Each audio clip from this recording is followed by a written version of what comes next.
Hello and welcome again everyone. ये last lecture है हमारा management of medically compromise patient topic का, जो कि पीडोडोंटिक्स का हमारा सिलेबस है जो कमीशन ने दिया है हमें। लास्टली हमने डायबिटीज़ मिलाइटिस तक देख लिया था। अब हम लोग शुरू करते हैं इडियोपैथिक थ्रोम्बोसाइटोनिक परप्यूरा। ये क्या है? आईटीपी एक चाइल्डहुड डिसऑर्डर है जिसमें रिडक्शन हो जाता है, कम हो जाता है प्लेटलेट का काउंट ब्लड में। और प्लेटलेट क्या है? ये वो सेल्स हैं ब्लड के जो कि ब्लीडिंग को स्टॉप करने में फंक्शन करते हैं। ठीक है। अब आईटीपी के कारण क्या हो रहा है? प्लेटलेट कम होने के कारण easy bruising and increase bleeding tendency होगी, क्योंकि जो प्लेटलेट का फंक्शन है ब्लीडिंग स्टॉप कराने का वो ही नहीं हो पाएगा। Classification of ITP is classified into acute ITP and chronic ITP. Acute ITP occurs in children below 10 years of age. 10 साल से कम के बच्चों में acute ITP होता है और किसी वायरल इन्फेक्शन के कारण हो सकता है। Chronic ITP affects teenagers with a predilection for female genders. Acute ITP है ना, दोनों जेंडर को इक्वली अफेक्ट करता है, बट जो क्रोनिक आईटीपी है ये फीमेल्स को ज्यादा अफेक्ट करता है, टीनेजर्स में होता है। A cytopenia present for more than 6 months before the first sign and symptoms are observed is considered as chronic. अगर 6 महीने से पहले से थ्रोम्बोसाइटोपिनिया है और उसका क्लिनिकल साइंस एंड सिम्टम्स नहीं दिखा है तो उसे हम लोग क्रोनिक आईटीपी कहेंगे। क्रोनिक आईटीपी वाले पेशेंट में क्या होते हैं? Symptoms of collagen vascular disease. They present the symptoms of collagen vascular disease. Etiology of ITP. ITP क्यों होगा? एक तो क्या हो रहा है? थ्रोम्बोसाइटोपिनिया में रिडक्शन हो रहा है प्लेटलेट के प्रोडक्शन में। It may be due to bone marrow failure. अब बोन मैरो फेलियर होने के बहुत सारे कंडीशंस हो सकते हैं, जैसे कि megaloblastic anaemia, aplastic anaemia, tumours जैसे कि leukaemias and multiple myelomas, auto immune idiopathic thrombocytopenia and other immune mediated thrombocytopenias caused by drugs. Viruses के कारण हो सकता है, एचआईवी वायरस के कारण, एसएलई के कारण, post transfusion purpura. Okay, transfusion के बाद। General manifestation of ITP idiopathic thrombocytopenic purpura is conjunctival and retinal hemorrhages. Conjunctival and retinal hemorrhage होगा। epistaxis nose bleeding हो सकती है। hemorrhages दिखेंगे। bullae and vesicles of mucous membrane often occurs as a result of platelet count below 20,000 per mm of cube. क्या दिखेगा? Conjunctival and retinal haemorrhage दिखेगा, nose bleeding that is epistaxis दिखेगा। और जब प्लेटलेट काउंट 20,000 पर mm³ से भी कम हो जाए ना, तो haemorrhage, vesicles and bullae and vesicles of mucous membrane देखने को मिलता है। Ecchymosis and frank haemorrhages are there and profuse gingival haemorrhages are there. Frank haemorrhage क्या होता है? फ्रैंक हेमरेज में ना एक्टिव ब्लीडिंग होती है, एकदम ब्राइट रेड कलर की, और बहुत ज़्यादा एक्टिव ब्लीडिंग होती है और कंटिन्यूसली होती है। इसको हम लोग फ्रैंक हैमरेज बोलते हैं। ओरल मैनिफेस्टेशन क्या होगा? Oral manifestation of ITP is petechiae, also occur in mucosa and commonly in palate that appear as numerous tiny and grouped clusters of reddish spot only a millimeter or less in diameter.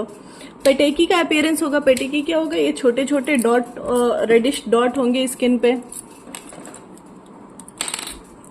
Oral manifestation में पेटेकी दिखेगा mucosa पे, commonly palette में दिखेगा। पेटेकी कहाँ दिखेगा? Oral mucosa में, commonly palette पे दिखेगा। ब्लीडिंग गम्स होंगे, गम्स ब्लीडिंग होगी। Dental treatment should be deferred until a platelet count is above 50,000 mm³। तो ऐसे कंडीशन में डेंटल ट्रीटमेंट आपने कब तक नहीं करना है? जब तक हमारा प्लेटलेट काउंट 50,000 पर mm³ से ज्यादा नहीं हो जाता, तब तक डेंटल ट्रीटमेंट ऐसे केसेस में नहीं होगा। Give steroids at a dose of 1 to 2 milligram per kg to bring up the platelet levels. और हमने क्या करना है? स्टेरॉइड्स देना है 1 to 2 milligram per kg। Body weight के काउंट में। अब प्लेटलेट काउंट की सीवियरिटी क्या है? अगर प्लेटलेट काउंट 25,000 से 50,000 तक है ना, अगर प्लेटलेट काउंट कम होने के बाद 25,000 से 50,000 पे आ गया है, that is severe condition of ITP, that is severe condition of ITP. इसमें क्या होता है? Increased even after post operative bleeding जो है वेनी पंक्चर से भी, मतलब जब छोटा सा निडल से भी अगर कोई वीनस पंक्चर भी हो रहा है ना, तो ब्लीडिंग बहुत ज्यादा होगी। जैसे कि हमारे रीजनल एनेस्थेटिक ब्लॉक के केस में, तो हम लोग रीजनल एनेस्थेटिक ब्लॉक या एलए कब नहीं देंगे? जब प्लेटलेट काउंट 25,000 से 50,000 के रेंज में होगा, इतना कम होगा, 50,000 से कम होगा, 25,000 से 50,000 के रेंज में होगा, तो एलए नहीं देना है। अगर 25,000 से भी कम हुआ प्लेटलेट काउंट, तो जो पोस्ट ऑपरेटिव ब्लीडिंग होगी that may be life threatening usually, and avoid surgery if possible. Surgery करना ही नहीं है। प्लेटलेट काउंट अगर 25,000 से कम है तो ये एक लाइफ थ्रेटनिंग कंडीशन हो सकती है। Surgery should be avoided if possible. अब हमने आईटीपी के केस में क्या क्या डेंटल एंड जनरल मैनेजमेंट करना है। जिन पेशेंट्स में प्लेटलेट काउंट 50,000 से ज्यादा हो, वहां इलेक्टिव डेंटल ट्रीटमेंट आराम से किया जा सकता है।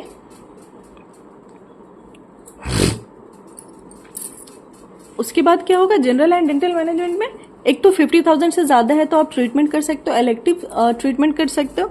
दूसरा ट्रांसफ्यूजन, जनरल मैनेजमेंट में क्या करना होता है हमें? Transfusion with platelets when required is done immediately, pre operatively, repeating if necessary, and sequestration is rapid। Platelet transfusion करेंगे जहां पे जरूरी होगा, pre operatively. Antibiotic prophylaxis should be considered before restoration and endodontic and surgical treatment to reduce risk of post-operative infections। पहला तो 50,000 से ज्यादा है प्लेटलेट काउंट तो ही डेंटल ट्रीटमेंट होगा। दूसरा एंटीबायोटिक थेरेपी देना है ऐसे केस में इन्फेक्शन को रोकने के लिए। Splenectomized patients do not usually need antimicrobial prophylaxis before dental procedures। किस केस में देने की जरूरत नहीं होती है? जहां स्प्लेनेक्टोमी हो चुकी हो पेशेंट की, जो पेशेंट स्प्लेनेक्टोमाइज्ड हो। ऐसे पेशेंट जो लंबे समय तक कॉर्टिकोस्टेरॉइड्स ले रहे हैं ना, ऑटो इम्यून थ्रोम्बोसाइटोपिनिया के केस में, उनको हमें किसी भी ट्रीटमेंट से पहले कॉर्टिकोस्टेरॉइड्स कवर देने की जरूरत होगी। And prone to develop infections, और ऐसे पेशेंट्स में इन्फेक्शन के चांसेस बहुत ज्यादा होते हैं। और जो हमने स्टेरॉइड देना है वो कितना देना है? 1 to 2 मिलीग्राम पर केजी बॉडी वेट देना है प्लेटलेट काउंट को इंक्रीज करने के लिए। क्या करते हैं? हमें स्टेरॉइड कवर देना है ऐसे पेशेंट को, और 1 to 2 मिलीग्राम पर केजी बॉडी वेट के अकॉर्डिंग देना है किसी भी प्रोसीजर से पहले।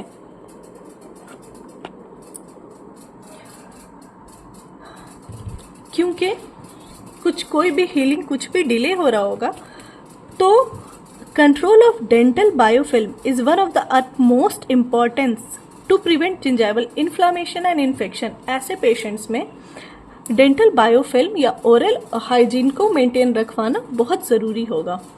एंटी प्लेटलेट ड्रग्स जैसे कि aspirin, beta lactam antibiotics, cytotoxics, furosemide, diazepam and some antihistamines should be avoided. ITP का केस है, पहले से प्लेटलेट कम है, एंटी प्लेटलेट ड्रग्स नहीं देंगे, ब्लड थिनिंग ड्रग्स नहीं देंगे। उसके एग्जाम्पल हो जाएंगे हमारे aspirin, beta lactam, cytotoxics, furosemide, diazepam and some antihistamines. What will be the local hemostatic measures? The local hemostatic measures will be absorbable, oxidized, regenerated cellulose surgical, desmopressin or antifibrinolytics, tranexamic acid or epsilon aminocaproic acid can reduce the need of platelet transfusion। ठीक है, local हीमोस्टेटिक measures में क्या क्या होगा हमारा? Desmopressin होगा या antifibrinolytics होगा, absorbable, oxidised, regenerated cellulose surgical होगा, सर्जिसेल यूज कर सकते हो आप। रीजनल और floor of mouth LA injection should be avoided due to risk of bleeding into facial spaces of the neck and the obstruction of airway. तो अगर किसी patient को जिसको आईटीपी है और कंडीशन अननोन था या प्रॉपर हिस्ट्री नहीं ली गई और उसको सीवियर केस है उसका और रीजनल एलए उसे अगर दे दे तो क्या होगा? ब्लीडिंग होगी, फेशियल स्पेसेस ऑफ नेक में अनकंट्रोल्ड ब्लीडिंग होगी, ऑब्स्ट्रक्शन हो जाएगा एयरवे का और ये लाइफ थ्रेटनिंग कंडीशन बन जाएगी। आईटीपी के बाद अब हम लोग देखते हैं ल्यूकीमिया। ल्यूकीमिया क्या है? एक मैलिग्नेंट डिसऑर्डर है। It is a haematopoietic malignancy, a proliferation of abnormal leucocytes in the bone marrow and dissemination of these cells into the peripheral blood. Leukaemia एक हेमाटोपोएटिक मैलिग्नेंसी है जिसमें एबनॉर्मल ल्यूकोसाइट्स है ना वो बनने लगते हैं बोन मैरो के अंदर और पेरिफेरल ब्लड में सिस्टम में आके मिल जाते हैं, डिसेमिनेट हो जाते हैं, वहां रिलीज हो जाते हैं। बोन मैरो में बन जाएंगे एबनॉर्मल नंबर्स ऑफ ल्यूकोसाइट्स और हमारे पेरिफेरल ब्लड सिस्टम में डिसेमिनेट होते हैं, रिलीज हो जाते हैं, आके मिक्स हो जाते हैं। और ये एबनॉर्मल ल्यूकोसाइट या ब्लास्ट सेल्स होते हैं ना, ये नॉर्मल सेल्स को बोन मैरो में रिप्लेस कर देते हैं and accumulate in other tissues and organs of the body. Classification of leukemia is acute leukemia and chronic leukemia. तो acute leukemia is characterized by rapid increase of immature blood cells. Acute leukemia में क्या होगा? Immature blood cells का rapid increase होता है। Chronic leukemia is distinguished by the excessive buildup of relatively mature abnormal WBC. Chronic leukemia में क्या होता है? Excessive बनते हैं mature abnormal WBCs। अब ल्यूकीमिया की 4 कैटेगरी है। Acute lymphoblastic leukaemia, acute lymphoblastic leukaemia. Second, chronic lymphocytic leukaemia. Third, acute myelogenous leukaemia. Fourth, chronic myelogenous leukaemia. ठीक है।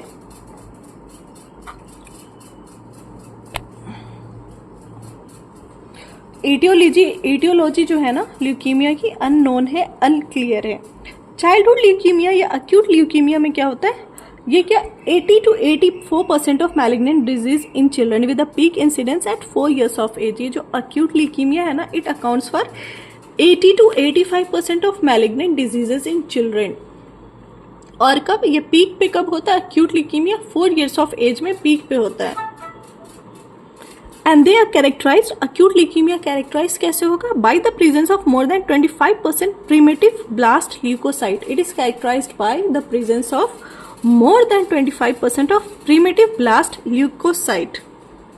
Clinically, weight loss होगा, fatigue होगा, anorexia होगा, as well as leukemic infiltration होगा bone marrow का। into bone marrow में और क्या दिखेगा बच्चों में? Anaemia, ineffective leucocytes, thrombocytopenia.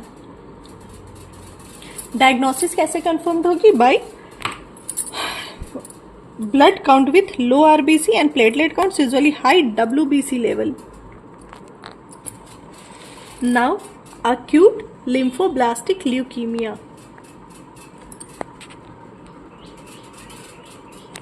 which is the common leukemia of childhood. Acute lymphoblastic leukemia, acute leukemia में भी acute lymphoblastic leukemia जो होता है ये चाइल्डहुड का कॉमन ल्यूकीमिया है। ट्रीटमेंट क्या है इसकी? साइटोटॉक्सिक ड्रग्स सिंगली और in combination with stem cell transplantation and radiation therapy. The treatment of acute lymphoblastic leukemia is cytotoxic drugs, और या तो सिर्फ साइटोटॉक्सिक ड्रग्स या फिर in combination with stem cell transplantations and radiation therapy. Remission is increasingly achieved by combination but oral manifestation। इसमें क्या होता है कि 2/3 पेशेंट है ना वो कीमोथेरेपी से ठीक हो जाते हैं। Oral manifestation of haematological malignancies and chemotherapy. अब ओरल मैनिफेस्टेशन क्या होगा? हमारे लिए ज़रूरी है ओरल मैनिफेस्टेशन जानना।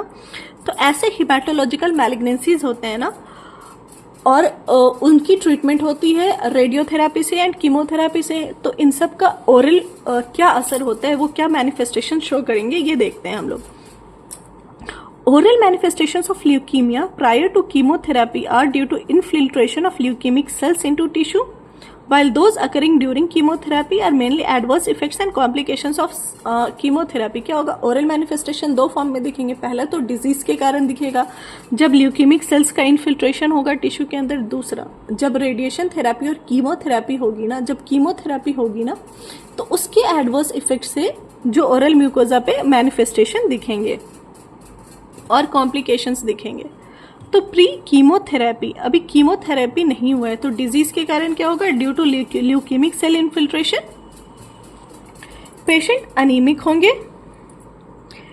इन्फेक्शन के लिए ज्यादा चांसेस उनकी होगी, प्री डिस्पोजिशन होगा इन्फेक्शन के लिए और इन्फेक्शन के लिए. Bleeding tendency in patient due to reduced platelet count, bleeding tendency बढ़ी हुई होगी. ब्लड बॉर्न वायरसेस, अब मल्टीपल ट्रांसफ्यूजन हो रहा है ना ब्लड का, तो ब्लड बॉर्न वायरसेस होने के चांसेस ऐसे पेशेंट में ज्यादा होंगे. जिंजाइवल हाइपरप्लेशिया होगा, मेनली इंटरडेंटल पैपिला का, मार्जिनल जिंजाइवा का, काउज्ड बाय इन्फ्लेमेशन और ल्यूकेमिक इन्फिल्ट्रेशन. जो जिंजाइवल हाइपरप्लेशिया होगा interdental papilla and marginal gingiva का इन्फ्लेमेशन या ल्यूकेमिक इन्फिल्ट्रेशन के कारण, और इसके साथ infiltration of leukaemic cells into periapical tissues. तो क्या होगा? पेरियापाइकल इन्फ्लेमेटरी लीजन्स दिखेंगे क्लिनिकली भी और रेडियोग्राफिकली भी. कीमोथेरेपी के क्या मैनिफेस्टेशन दिखेंगे? Most cytotoxic agents target rapidly dividing sales with an aim to kill cancer cells. Chemotherapy में क्या होता है? जो साइटोटॉक्सिक एजेंट्स होते हैं ना, वो सारे के सारे रैपिडली डिवाइडिंग सेल्स को टारगेट कर रहे होते हैं so that they can kill cancer cells. But the process is not selective and there is degree of damage to all tissues with a high cell turnover. लेकिन सिर्फ चुन चुन के तो कैंसर सेल डिस्ट्रॉय नहीं होंगे, बाकी सेल्स भी अफेक्ट हो रहे होते हैं, जहां जैसे कि bone marrow, GI tract, skin, hair, oral mucosa and gonads are commonly damaged. Commonly क्या क्या डैमेज हो रहा है? Gastrointestinal tract, bone marrow, skin, hair, oral mucosa and gonads, इन सब पे कॉमनली अफेक्ट शो करता है. Common side effect of chemotherapy is oral mucositis. Oral mucositis, mucosa inflammation of oral mucosa. तो oral mucositis and ulceration may occur at any site in the mouth, especially buccal mucosa and fauces. Oral mucositis होगा, कहीं पे भी होगा, especially buccal mucosa and fauces. These ulcers will heal within 2 to 3 weeks of discontinuation of chemotherapy. और chemotherapy जैसे ही discontinue करो, अब 2 से 3 हफ्ते में ये हील कर जाते हैं. और एंटीडोट, साइटोटॉक्सिक ड्रग्स जो दिए हैं ना, उसके कुछ एंटीडोट्स होते हैं इन इफेक्ट्स को रिवर्स करने के लिए. तो एंटीडोट्स क्या है साइटोटॉक्सिक ड्रग के? Leucovorin to prevent the harmful effects of methotrexate. Leucovorin जो है वो एंटीडोट है साइटोटॉक्सिक ड्रग का, मेथोट्रेक्सेट का. क्या क्या दिखेगा हमें मैनिफेस्टेशन? ओरल म्यूकोसाइटिस होगा, bleeding, ulceration, gingival abscess and pain. Oral mucositis है, ब्लीडिंग है, अल्सरेशन है, जिंजाइवल एब्सेस है. Oral purpura and gingival bleeding may result from thrombocytopenia induced by chemotherapy. 8th cranial nerve का डैमेज होता है. 8th cranial nerve का damage होता है किसमें? कीमोथेरेपी में. ल्यूकीमियास की कीमोथेरेपी के कारण 8th cranial nerve का डैमेज होगा. Candidal, viral and gram negative bacterial infections are common in the mouth. Candidal, viral and gram negative infections होगी ओरल कैविटी में. सैलिवरी ग्लैंड का डिसफंक्शन होगा जिसकी वजह से जीरोस्टोमिया होगा और केरीज रेट बढ़ जाएगी. पोस्ट कीमोथेरेपी, कीमोथेरेपी के बाद क्या मैनिफेस्टेशन दिखेंगे? Long term effects on developing bone and dentition manifested as enamel hypoplasia, blunt V shape roots observed on radiograph. Chemotherapy में क्या होगा? ब्लंट वी शेप रूट दिखेता है. कीमोथेरेपी के बाद रेडियोग्राफ में ब्लंट वी शेप्ड रूट्स दिखेंगे. डेंटल मैनेजमेंट क्या है हमारा ल्यूकीमिया के केस में? Non-invasive procedures can be performed at any stage of the disease or treatment in the clinic. Non-invasive procedures करना है हमें, non-invasive procedures करना है. क्यों? क्योंकि इन्वेसिव प्रोसीजर्स तो जो होगा ना वो बहुत ज़्यादा रिस्क पोज करेगा एक्यूट ओरल इन्फेक्शन का। तो इसलिए जो हमने इन्वेसिव प्रोसीजर करना होता है वो हॉस्पिटल सेटिंग में करना होता है, क्योंकि जो हिमेटोलॉजिकल इंडिसेस हैं, जो ब्लड काउंट्स हैं सारे, वो सब गड़बड़ हैं अभी, उन सबको हमें इंक्रीज कराना होगा या नॉर्मल लेवल पे लाना होगा ब्लड ट्रांसफ्यूजन के थ्रू। और इसके साथ साथ इन्फेक्शन को प्रिवेंट करने के लिए एंटीबायोटिक कवरेज भी देंगे। अब एज अ डेंटिस्ट जो है वो ल्यूकेमिक पेशेंट को आपको कैसे मैनेज करोगे? तो पहला 3 स्टेज में हम लोग मैनेज कर सकते हैं। First is pre chemotherapy evaluation and preparation of patient. Chemotherapy से पहले पेशेंट का थॉरो इवेल्युएशन करेंगे। Oral health care during treatment, जब पेशेंट की अपनी ट्रीटमेंट सीटी की हो रही है कीमोथेरेपी की, तो उस टाइम क्या क्या ओरल ट्रीटमेंट आप कर सकते हो, oral health care. And post treatment care. As a dentist pre chemotherapy evolution and preparation में क्या होगा, ऐसे पेशेंट जो होते हैं उनको वो हाई रिस्क पोज करते हैं क्योंकि वो अभी एक्टिव ल्यूकीमिक पेशेंट है। न्यूप्लास्टिक सेल्स बोन मैरो में और पेरिफेरल ब्लड में ऐसे पेशेंट में बहुत ज़्यादा होता है। तो हमें ऑन्कोलॉजिस्ट से कंसल्ट करके बहुत ट्रीटमेंट मोडालिटीज और ट्रीटमेंट प्लान करना होता है। Dental examination should occur immediately after diagnosis and before initiation of chemotherapy. Diagnosis के बाद डेंटल एग्जामिनेशन होगा और कीमोथेरेपी से पहले होगा initiation of treatment. Chemotherapy after evaluating platelets, erythrocytes and neutrophil levels. और फिर डेंटल ट्रीटमेंट जो है वो कीमोथेरेपी शुरू होने से 1 हफ्ता पहले कंप्लीट हो जाना चाहिए।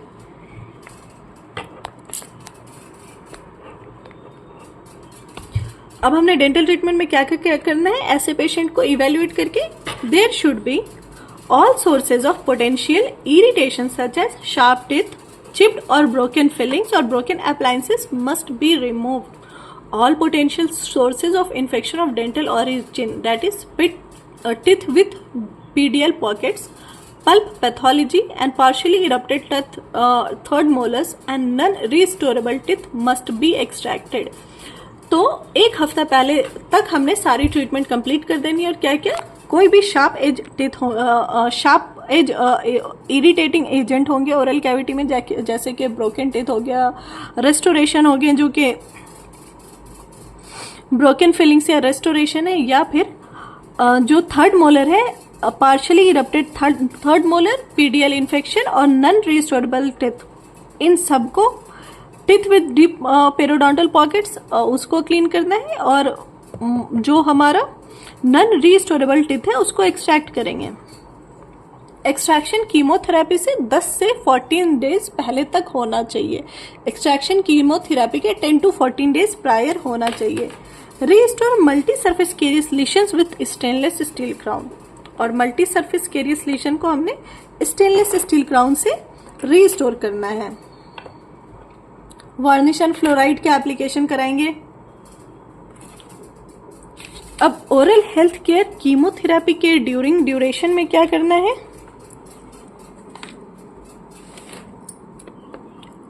अगर प्लेटलेट काउंट 75,000 mm से ज्यादा है तो प्रोलॉन्ग ब्लीडिंग हो सकती है। और अगर प्लेटलेट काउंट 75,000 से कम है तो invasive dental procedures Contra indicated होंगे ऐसे केस में जब कीमोथेरेपी हो रही हो पेशेंट की। तो बस मेडिकेशन से हमें मैनेज करना होगा। जो कीमोथेरेपी के पेशेंट होते हैं ना वो इम्यूनो सप्रेस्ड होते हैं, तो वो बहुत ससेप्टिबल होते हैं सिस्टमिक इन्फेक्शंस के लिए, और इन्हें हम हाई रिस्क पेशेंट के कैटेगरी में भी डालते हैं। क्योंकि अभी इम्यूनो सप्रेस्ड हैं ये लोग। ये हाई रिस्क पेशेंट इसलिए होंगे क्योंकि इनमें इन्फेक्शंस, किसी भी टाइप के इन्फेक्शंस को ले लेने की, किसी भी टाइप के इन्फेक्शन हो जाने की चांसेस बहुत ज़्यादा होती है, और ऐसे इन्फेक्शंस पोटेंशियली फैटल हो सकते हैं। ठीक है, दूसरा क्या है, डेंटल मैनेजमेंट में कोई भी डेंटल प्रोसीजर करने से पहले कंप्लीट ब्लड काउंट लेंगे। 75,000 से ज़्यादा है तो एक्सट्रैक्शन कर सकते हो, लेकिन आपको वहाँ पे लोकल हीमोस्टेटिक मेजर्स पहले से प्रिपेयर रखना है। 75,000 से कम है अगर सीबीसी में प्लेटलेट काउंट, तो इन्वेजिव प्रोसीजर एक्सट्रैक्शन बिल्कुल नहीं करना है, मेडिकेशन देना है पेशेंट को। During the induction and consolidation phase of chemotherapy, the patient is immunosuppressed and extraction should be favored over pulpal therapy of primary teeth due to the possible residual infection and treatment failure. अब जब patient की chemotherapy हो रही है ना, तो और बहुत ज़रूरी हो गया है डेंटल ट्रीटमेंट, तो वहाँ पे पल्प थेरेपी से ज़्यादा हम लोग एक्सट्रैक्शन को वेटेज देंगे, हम लोग एक्सट्रैक्शन ऑप्ट करेंगे ऐसे पेशेंट में। क्यों? क्योंकि पल्प थेरेपी के टाइम रेसिड्यूलर इन्फेक्शन या ट्रीटमेंट फेलियर होने के चांसेस ज्यादा रहेंगे। Aspirin and other NSAIDs should be avoided in patients on methotrexate because they में इंक्रीज ड्रग टॉक्सिसिटी। तो कौन सी मेडिसिन जो है पेशेंट्स में अवॉइड करना है? एस्पिरिन एंड मेथोट्रेक्सेट को अवॉइड करना है। पोस्ट ट्रीटमेंट केयर, अब ट्रीटमेंट के बाद क्या केयर लेना है हमने पेशेंट का? ट्रीटमेंट के बाद अब पेशेंट ट्रीट हो गए हैं, ठीक हो गए, तो लो रिस्क कैटेगरी में आ गए हैं।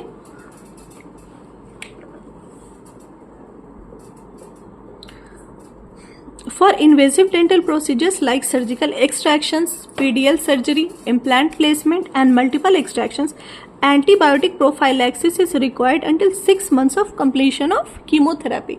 कीमोथेरेपी के 6 मंथ तक जब तक कंप्लीट ना हो जाए, कीमोथेरेपी के बाद 6 महीने के ड्यूरेशन तक अगर कोई भी डेंटल ट्रीटमेंट हो रही है तो उससे पहले हमें एंटीबायोटिक देना है। If orthodontic treatment was interrupted during chemotherapy, it can be restarted provided the patient has been disease free for 2 years। और ऑर्थो ट्रीटमेंट कब करना है हमें? जब पेशेंट डिजीज फ्री हो जाएगा और 2 सालों तक डिजीज फ्री होगा, ये डिक्लेयर हो जाएगा कि पेशेंट डिजीज फ्री है। Next is haemophilia and last is haemophilia. Hemophilia is a group of hereditary genetic disorder that impairs body's ability to control blood clotting and coagulation। Hemophilia क्या है? Hereditary genetic disorder है। Hemophilia एक hereditary genetic disorder है जो कि body की ability blood clotting की और कोगुलेशन की ये कंट्रोल करता है, इम्पेयर करता है। Patients are at high risk of secondary, haemophilic patient जो होते हैं ना, वो सेकेंडरी ब्लीडिंग के following oral surgery high risk होता है इनका, and hence present a significant challenge in dental management. They usually require management in a hospital setting under specialised care. जो हीमोफीलिया के पेशेंट होते हैं इनमें सेकेंडरी ब्लीडिंग के चांसेस ज्यादा होते हैं, इसलिए डेंटल ट्रीटमेंट में बहुत कॉम्प्लिकेशंस आता है। Classification of haemophilia is haemophilia A और क्लासिक हीमोफीलिया। हीमोफीलिया ए क्या होता है? It is caused by factor 8 deficiency. Haemophilia A factor 8 deficiency के कारण होता है। A8 मिलता जुलता लग रहा है, तो haemophilia A is caused by the deficiency in factor 8 and haemophilia is the most common form of disorder. Haemophilia A haemophilia का सबसे कॉमन फॉर्म ऑफ डिसऑर्डर है। हीमोफीलिया बी और क्रिसमस डिजीज, हीमोफीलिया बी और Christmas disease is caused by the deficiency of factor 9। अब A का याद 8 हो गया, अब वहां से कर लो B उसके आगे है, तो B का फैक्टर 9 होगा, caused by deficiency in factor 9। Mail में ज्यादा होता है हीमोफीलिया जो है, A मेल में ज्यादा होगा, A भी मेल में होता है, B भी मेल में होता है। हीमोफीलिया C या Rosenthal's disease due to factor 11 और plasma thromboplastin antecedent deficiency, factor 11 के कारण होता है। Von Willebrand's disease is a hereditary bleeding disorder resulting from an abnormality of von Willebrand's factor. ठीक है, वॉन विलब्रांड अपने डिजीज अपने नेम से ही है, उसी फैक्टर की वजह से होता है। A fourth type of haemophilia was proposed by Norwegian physician Owren in 1947। इसको हम लोग ऑरेंस डिजीज या पैरा हीमोफीलिया कहते हैं, caused by deficiency of factor 5। वो जो फोर्थ टाइप का हीमोफीलिया है वो फैक्टर 5 के वजह से होता है।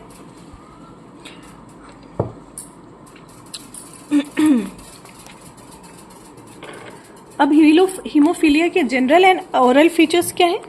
Haemophilia is characterised by bleeding from multiple sites in the mouth such as gingiva and extraction socket. Haemophilia characterise होगा मल्टीपल साइट की ब्लीडिंग से, जैसे कि जिंजाइवा से, एक्सट्रैक्शन सॉकेट से। Most common site of bleeding in haemophilia is oral structure is labial frenum, then tongue, buccal mucosa, gingiva and palate. Oral cavity में जो सबसे the most common site of bleeding involving oral structure is labial frenum में होगा, आगे के side labial frenum में, फिर टंग, उसके बाद बकल म्यूकोजा, आगे टंग, फिर बकल म्यूकोजा में, जिंजाइवा में और फिर पैलेट में। Haemarthrosis are common and symptoms include pain, stiffness and limited motion. क्या होगा? जॉइंट्स में ब्लीडिंग होती है, वहां पे फिर ब्लीडिंग क्लॉट हो जाएगी, वहां पे पेन होगा, स्टिफनेस होगा और मोशन लिमिट हो जाएंगे। इंडिविजुअल्स में develop debilitating painful arthritis and pseudo tumours. ठीक है। अब इन ब्लीडिंग डिसऑर्डर्स के जो है सिस्टेमिक मैनेजमेंट के लिए प्रिंसिपल एजेंट कौन है? हीमोफीलिया ए के लिए हम लोग factor 8 concentrate is indicated in haemophilia A. Haemophilia A factor 8 के कारण ही हो रहा है डेफिशिएंसी के। Factor 8 concentrate is indicated in haemophilia A and in active bleeding cases और प्री सर्जरी। फैक्टर 8 देंगे एक्टिव ब्लीडिंग के केस में और फ्री सर्जरी में। 1 unit raises factor 8 level by 2% और 1 यूनिट 2% से। 1 D amino 8 arginine vasopressin, that is 1 D amino 8 arginine vasopressin. Haemophilia B में क्या करेंगे? Purified coagulation factor 9। Haemophilia B में कोगुलेशन फैक्टर 9 कंसंट्रेट देंगे एक्टिव ब्लीडिंग या प्री सर्जरी के केस में और 1 यूनिट जो है वो 1 से 1.5% इंक्रीज कराएगा। 1 विल ब्रांड में भी 1 डी-एमिनो 8 डी आर्जिनिन वैसोप्रेसिन देंगे। अब ऐसे पेशेंट की जब हमने इन्वेजिव ओरल सर्जरी करनी है तो क्या क्या चीजें हमें प्रिपेयर करना होगा? Replacement therapy for haemophilia A with factor 8 in dento alveolar surgery. क्या करना है हमें? हीमोफीलिया ए के केस में फैक्टर 8 की रिप्लेसमेंट थेरेपी करनी है 50% of normal given pre operatively for major surgery, 100% repeated twice daily for 7 to 10 days and in head and neck trauma 100% repeated for 3 days। हमने क्या करना है? फैक्टर 8 देना है 50% नॉर्मल प्री ऑपरेटिवली, उसके बाद मेजर सर्जरी में 100% देंगे जो कि फिर डेली रिपीट करना होगा हमें 7 से 10 दिन तक।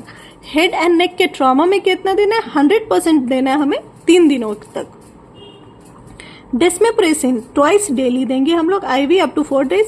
ट्राइनेक्सेमिक एसिड देंगे, याद कर लो आप, desmopressin tranexamic acid 1 gram. Local hemostatic measures such as resolvable sutures, surgery cells, collagen, oxycellulose, gelatin fibers and antibiotics such as oral penicillin 250 milligrams 4 times a day for 5 days to reduce the risk of secondary hemorrhage from wound infection. Careful post-operative care such as soft diet etc. and in hospital stay up to 10 days. ये हो गए। अब dental consideration क्या करना है हमें haemophilia में? Dental consideration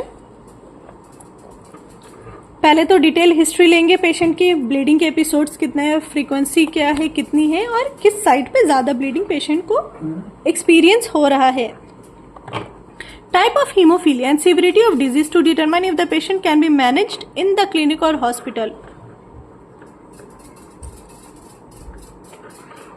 अब किसी भी ट्रीटमेंट से पहले हमें उनकी पूरी हेमाटोलॉजिकल इंडिसेस लेना होगा। उसके बाद severe and moderate forms of haemophilia require the use of clotting factor replacement therapy for all invasive and surgical procedures. Moderate से सीवियर हीमोफीलिया अगर है तो उसके लिए हमने क्लॉटिंग फैक्टर रिप्लेसमेंट थेरेपी रखनी है। जो वाला भी हीमोफीलिया है उस वाले क्लॉटिंग रिप्लेसमेंट थेरेपी करनी है।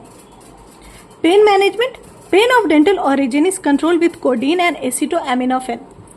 पेन कैसे मैनेज कर रहे हो आप? कोडिनोन एंड एसिटामिनोफेन से।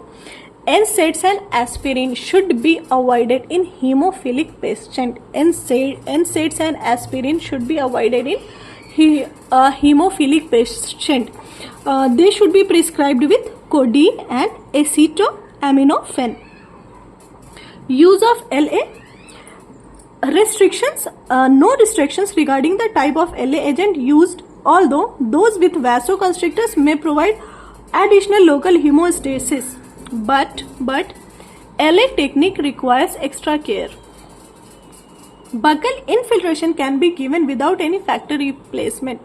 LA में क्या होगा? बकल इन्फिल्ट्रेशन दे सकते हैं हम बिना किसी फैक्टर रिप्लेसमेंट के, लेकिन अगर हमने इंफ्रा एल्वुलर नर्व ब्लॉक देना है या फिर लिंगुअल नर्व ब्लॉक देना है तो the infra alveolar nerve block requires appropriate replacement therapy because of the risk of bleeding into the muscle along with potential airway compromise due to risk of hematoma formation in the retromolar pterygoid place.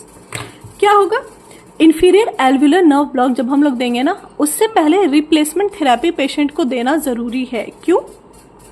क्योंकि जब bleeding होगी ना muscles में, जब हमने पंच किया, bleeding जब वो मसल्स में होगी, वहां से एयरवे कॉम्प्रोमाइज होने के ब्लीडिंग शुरू तो हो गई इंटरनली, लेकिन वो स्टॉप खुद नहीं हो रही है।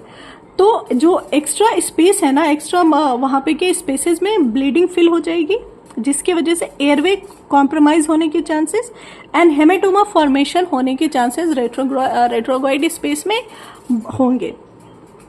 Similarly, lingual nerve block and also posterior superior alveolar nerve block requires appropriate factor replacement since the injection is into area which risks plexus of blood vessels. ठीक है? Endodontic treatment. Endodontic treatment is usually safe if not instrumented beyond the apex. तो haemophilia के case में endo treatment में safe हैं आप। Incision and drainage of swelling to be done under coverage of antifibrinolytic agent. ठीक है? इंशिजन and drainage के लिए ट्रांसएग्जामिक एसिड देना होगा, एंटी फिब्रिनोलाइटिक एजेंट है। Pressure pack to achieve haemostasis.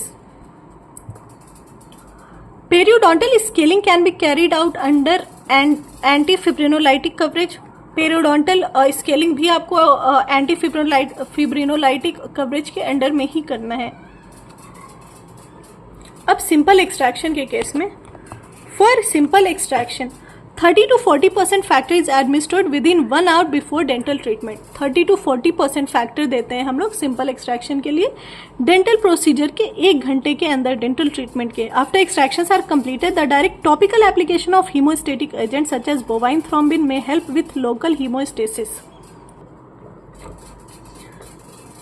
After extractions completed, direct topical application of hemostatic agents such as bovine thrombin may help with local hemostasis. Bovine thrombin जो है वो local hemostasis में help करेगा। Socket should be packed with an absorbable gelatin sponge that is gel foam. Socket के अंदर हमने gel foam pack करना है। Topical thrombin may then be sprinkled over the wound. Topical thrombin sprinkle कर सकते हैं वुंड के ऊपर। Direct pressure with gauze should then be applied to the area. Stomahesive may be placed over the wound for further protection from the oral environment. इतनी मेहनत हम लोग क्यों कर रहे हैं? Bleeding, secondary bleeding, primary bleeding सबको control में रखने के लिए। Antifibrinolytic therapy, these agents include epsilon aminocaproic acid और tranexamic acid in children. Epsilon aminocaproic acid is given immediately before dental treatment in an initial loading dose of 100 to 200 milligram per kg body weight by mouth. ये देख लेना आप, यहाँ तक हो गया हमारा haemophilia. Now last topic is AIDS. Acquired immunodeficiency syndrome or AIDS is the condition diagnosed when there are a group of related symptoms that are caused by severe HIV infection. सारे ग्रुप ऑफ रिलेटेड इन्फेक्शन जो कि HIV की वजह से हो रहे हैं, infections की वजह से, उसे हम लोग एड्स कह देते हैं।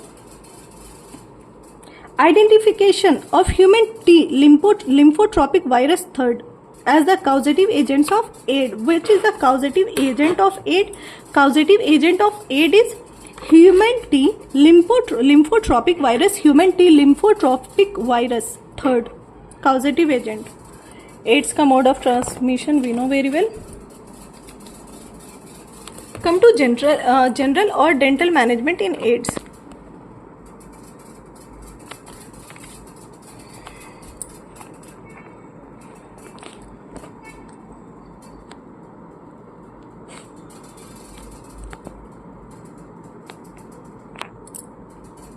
First is barrier technique. Second is proper sterilization. HIV virus is sensitive to autoclaving at 121 degree 15 minutes at 1 atmospheric pressure. HIV virus जो है 121 डिग्री सेल्सियस पे 15 minutes at 1 atmospheric pressure sensitive होते हैं ऑटोक्लेव में. आप ये याद रखना, temperature 121 degree 15 minutes and 1 atmospheric pressure. Dry heat of instrument up to 170 degree Celsius. अगर ड्राई हीट से डिसइंफेक्ट करना है तो 170 डिग्री सेल्सियस पे. Virus can be inactivated by heating lyophilised factor at 68 degree Celsius for 72 hours. ठीक है, ये lyophilised factor at 68 degree for 72 hours. Disinfectants from inert objects में क्या करना है हमें? इनेट ऑब्जेक्ट्स के डिसइंफेक्टेंट कैसे करना है हमें? इनेट ऑब्जेक्ट्स का डिसइंफेक्शन या डिसइंफेक्ट इन्हें जो ऑब्जेक्ट लाइव नहीं है, जो यूज हुए हैं पेशेंट के थ्रू, जैसे कि चेयर एटसेट्रा. कैल्शियम हाइपोक्लोराइट लेना है हमें. 0.2% सोडियम हाइपोक्लोराइट होना चाहिए. 0.2 सोडियम हाइपोक्लोराइट या फिर 6% hydrogen peroxide for more than 30 minutes. इनेट object की डिसइंफेक्टेंट होंगी. डिसइंफेक्ट करने के लिए हमने कैल्शियम हाइपोक्लोराइट, 0.2% सोडियम हाइपोक्लोराइट या फिर 6% hydrogen peroxide for more than 30 minute. 2% glutaraldehyde and 6% hydrogen peroxide के कॉम्बिनेशन या फिर सोडियम डाइक्लोरो आइसोसाइनायूरेट या फिर यूज करेंगे हम लोग सोडियम डाइक्लोरो आइसोसाइनायूरेट. ठीक है. HIV is inactivated by treatment for 10 minutes at room temperature with 10% household bleach, 50% ethanol and 3% hydrogen पर ऑक्साइड. साथ साथ HIV वायरस इनएक्टिवेट करने के लिए आपको 10 मिनट के लिए रूम टेम्परेचर पे 10% household bleach, 50% ethanol and 3% hydrogen peroxide का मिक्सचर यूज करना है. ग्लव्स कैसे इन्फेक्ट करोगे? May be disinfected by immersing them in boiling water for 20 minutes. 20 minutes में बॉइलिंग वाटर में, या फिर overnight soaking in 1% sodium hypochlorite या फिर 1% सोडियम हाइपोक्लोराइट के ओवरनाइट सोकिंग से. Drugs use for AIDS are acyclovir 1 to 2 gram daily orally और ivy. Aciclovir कितना देना है? 1 to 2 ग्राम आईवी और ओरली. जीरोवुडीन क्या करेगा? एंजाइम को अटैक करता है, ट्रांसक्रिप्टेज को रिवर्स करा के. 3 other inhibitors are also, namely dideoxycytidine, dideoxyinosine and stavudine. Use of protease inhibitors like saquinavir, indinavir and ritonavir. आप एसाइक्लोवीर और जीरोवुडीन याद कर लो. Acyclovir 1 to 2 gram daily IV और ओरली देना है. That's it. खत्म होता है हमारा management of medically compromise patient. अब नेक्स्ट लेक्चर होगा, उसमें हम लोग देखने वाले हैं ओरल हैबिट्स इन पीडोडोंटिक्स और फ्लोराइड के 4-5 पॉइंट्स होंगे बस. उसके बाद पीडो खत्म. फिर हम लोग कुछ और शुरू करेंगे.